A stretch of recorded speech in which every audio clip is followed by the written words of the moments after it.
5 ते 7 मिनिटं धरून बघायचं. त्यासाठी 3 सूचना पाहिजे.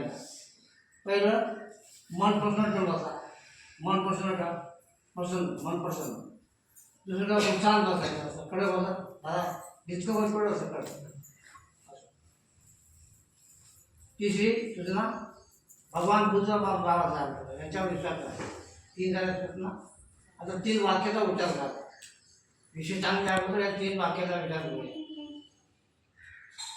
बुद्ध वचनाबद्दलची 3 वाक्य. बुद्ध वचन काय आहे हे वाक्यामधून आपण आपल्याला उच्चार करूया. म्हणतील त्याप्रमाणे उच्चार करा. बुद्धवाणी बुद्धवाणी अमरवाणी. अमरवाणी. हात वर करा सगळ्यांनी. बुद्धवाणी बुद्धवाणी अमरवाणी. अमरवाणी. बुद्धवाणी बुद्धवाणी अमरवाणी. अमरवाणी. दुसरं वाक्य. बुद्धवचन बुद्धवचन सत्यवचन. बुद्धवचन बुद्धवचन सत्यवचन. सत्यवचन. बुद्धवचन बुद्धवचन सत्यवचन. सत्यवचन. आता तिसरं वाक्य त्या एक लक्षात ठेवा. बुद्धवचन बुद्धवचन अमृतवचन. अमृतवचन. बुद्धवचन बुद्धवचन अमृतवचन. अमृतवचन. बुद्धवचन बुद्धवचन अमृतवचन. अमृतवचन. सूर्य असा असं नाही. बुद्धवचन बुद्धवचन अमृतवचन. अमृतवचन. बुद्धवचन बुद्धवचन अमृतवचन. अमृतवचन. बुद्धवचन बुद्धवचन अमृतवचन. अमृतवचन. तिसऱ्या वाक्याचा अर्थ सांगणे गरजेचं आहे. बुद्धवचन अमृतवचन. अमृत म्हणजे कधीही मुक्त होत नाही. म्हणजे थोडक्यात कधी भंग पावत नाही. कधी ते नष्ट होत नाही. कधी असं ते घडत नाही. अर्थ काय बघायचा.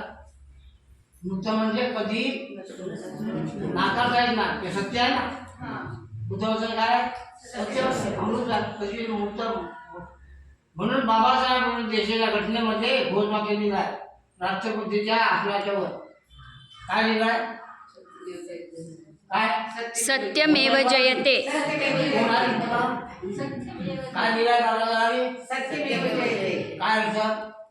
अर्थ काय. जे सत्य आहे ते ठीक आहे. सत्याचाच विजय. सत्याचाच विजय. वचन कोणाचं आहे. बाबासाहेब आंबेडकर. बाबासाहेब. वचन कोणाचं आहे. बुद्धाचं. पाय हलवू नका. नीट वागले. पाय हलवायचं काय पाप आहे. हा पाय हलवताना कामाने नीट वाचायचं. हा सत्यमेव जयते. जगामध्ये विश्वामध्ये फक्त सत्याचाच विजय आहे. आज तुम्ही आपण यशस्वी काय नाही आहोत. तुमच्या प्रगती आहे का अधोगती आहे. आज स्वतःला विचार. माझी प्रगती आहे का अधोगती आहे. तुम्ही विचारा. प्रगती आहे. कशामुळे. बाबासाहेबांमुळे. बाबासाहेबांच्या गुणामुळे. बाबासाहेबांच्या सत्यामार्गामुळे.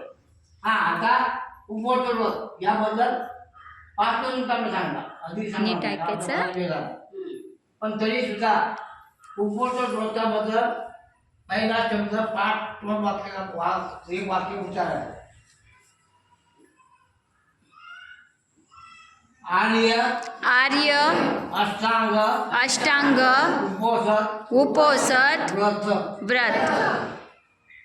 पुन्हा वाक्य. आर्य अष्टांग अष्टांग उपोषण व्रत. व्रत. आर्य अष्टांग उपोषण व्रत. नीट बस बेटा. नीट बस. आर्य म्हणजे श्रेष्ठ. अष्टांग म्हणजे 8 अंग असलेले.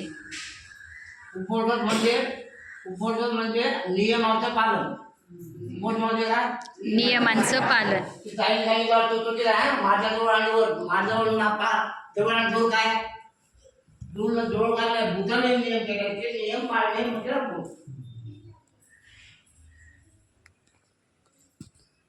आर्य अष्टांग उपोषण व्रत बुद्धाने सांगितलेलं आहे.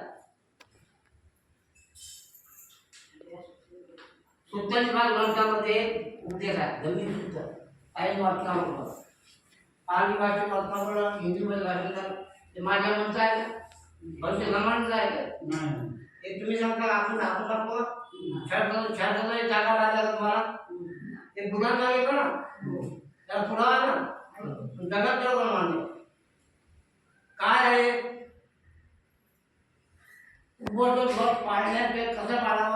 आपल्याला सांगतो माझा अनुभव भक्ती धर्मानंद माझं नाव आहे.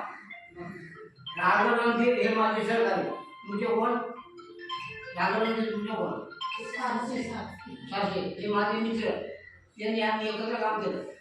या राघवनंदीचं एक आठवण सांगतो. राघवनंदी होतं सेंटर आणि दीक्षा धर्म काय सांगितलं, भाऊ हो तुम्ही सर्व तुम्ही सांभाळा, अध्यक्षपद सेक्रेटरीपद तुम्ही घ्या, पण हे धर्मभूमी आहे ना हे विहार बाजू काय सांगितलं 25 डिसेंबर 1931 हात जोडून सांगितलं. हात जोडून ही आठवण सांगतो मला. राघवनंदीच्या नावाने तुम्ही चांगलं काम केलं. सात काय उमटवाद कसा पाळावं याबद्दल सांगतो. साधे पाहिजे गमचा करून आपल्या उमटवाद मिळवून जातं. किती आहे किती वेळ 24 तास. आज सकाळी पासून आता वाजले किती 1 वाजता म्हणजे किती वेळ काय झाले रात्री 12 वाजून आता 12 झाले. 12 कोणी हत्या केली सांगा.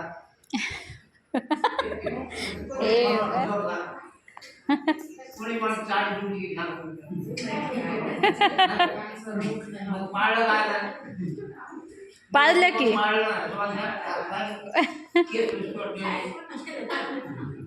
मी पाळलं कठीण आहे. काय कठीण काय रात्रीच्या 1 वाजल्यापासून आता 1 वाजला बाळचं लागले. बाळचे कोणाची मान कापली, कोणाचा फोटो काढलं, कोणाची विका केली.